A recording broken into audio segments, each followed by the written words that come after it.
China is on everybody's mind these days, especially when it comes to tools, because let's face it, most of the tools that you own were probably manufactured in China. And I've heard lots of opinions from a lot of people about Chinese tools, Chinese manufacturing, tariffs. But over the years, I've learned that if I want to know more about what's going on, I have to go right to the source. So that's what I did. A few weeks ago, I hopped aboard a gigantic 2-story jumbo jet. I put up my feet and I napped most of the way through the 30-hour trip from Michigan to Los Angeles to Korea and finally to the ancient Chinese capital city of Nanjing to see for myself what was going on and what the future holds for people like you and me who buy woodworking and DIY tools. By the way, getting into China as an American in this day and age is not like just popping over the border to Canada or even going to the UK. I had to go through a detailed and rather expensive business visa application process, and they required that I be officially invited by a company inside China before I could get a visa. Well, fortunately, I have a relationship with Harvey Industries, which make many of the tools that I've had in my shop for several years now. So they arranged my visit, they took care of me while I was there, and they gave me up close and personal access not only to modern Chinese culture, but insight into how at least one Chinese company is working to change the outdated idea that high-end tools can't be made in the Far East. What I saw was nothing like what I expected. I know that I only experienced one small piece of what is a much bigger and vastly more complex story, but I came away with an entirely different perspective from what I had been hearing on the news or on the internet. Let me just say that what's really happening in China right now is going to change everything for the rest of us in the very near future.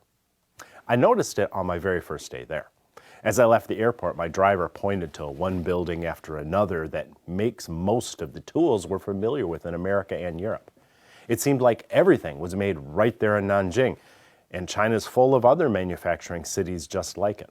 Imagine Detroit, but 10 times the size, and there are countless other Chinese Detroits. The roads were packed with a huge variety of cars, literally hundreds of Chinese brands that I had never seen before. And many of them looked kind of nice. Green license plates identified about a third of them as hybrids or full electric, far more than I'm used to seeing in the US. The city itself is modern and clean despite being hundreds of years old. And while I have no doubt they have their share of crime and poverty, everywhere I went was peaceful. Remember, this is a mega city, larger than New York, but the overall vibe was completely different. It felt more relaxed. Families were out together for strolls, taking pictures of flowers and of each other. I could talk all day about the food because I sampled plenty of it. Some was a little different for me, especially the presentation. They definitely loved their duck in Nanjing, but it looked like it had just been ritually executed. They've also embraced American fast food culture. There's several of the big names available. Kentucky Fried Chicken seems especially popular. But I wasn't there for the food. I was there for the tools, and that meant a visit to Harvey headquarters, home of high-end woodworking machinery. They make many products, but their flagships are their table saws, their band saws, and their unique dust collectors. I have several of these in my shop back here in Michigan, but I was excited to spend some time talking about ideas for improvements and to get a little inside information about new technology they have in development.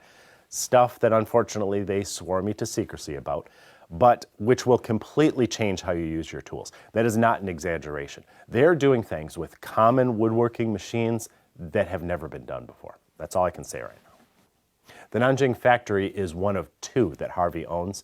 It's mostly used for assembly, which explains how they're able to keep it so immaculately clean and well organized. They happened to be working on dust collectors when I was there, but I also saw some table saw trunnions and other parts. The factory is also where they assemble Bridge City Tools, which is another high-end brand that Harvey owns. The Bridge City tool story is a very interesting one. It started back in Portland, Oregon by John Economaki, and then he passed it on to his good friend Jack Liu, who owns Harvey. John handpicked Jack specifically because they had the same vision, but that's a subject for another video. I couldn't get over how neat and clean everything was. From what I've always heard about China, I expected to see very different working conditions. And I'm sure there are busier times when they have larger orders to process and more workers on the floor. But I was able to interact with many of them, and I'm convinced that this was a fairly typical day in this factory. They also do product development here, including testing and some quality control.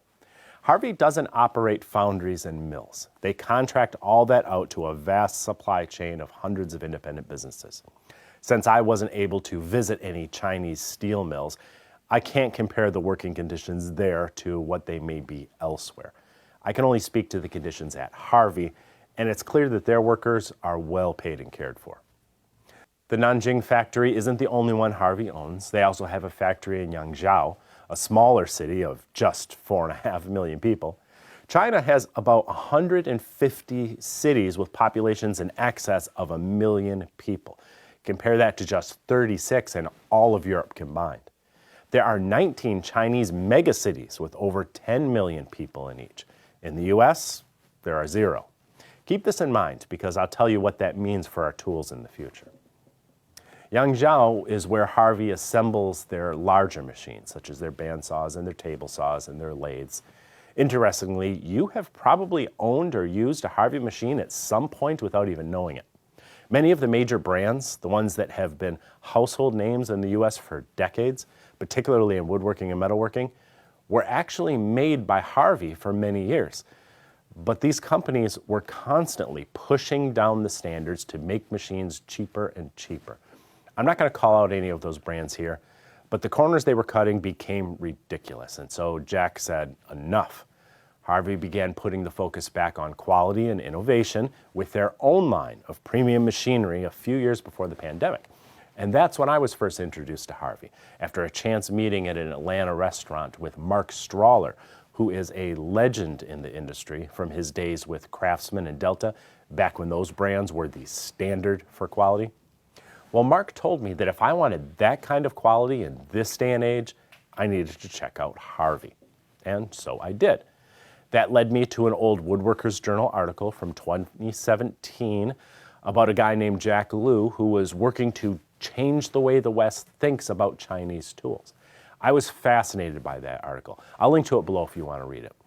Ultimately, it led me to China all these years later, and everything I saw just reinforced what the article said. I expected to see the quality because I've been using these machines for several years now.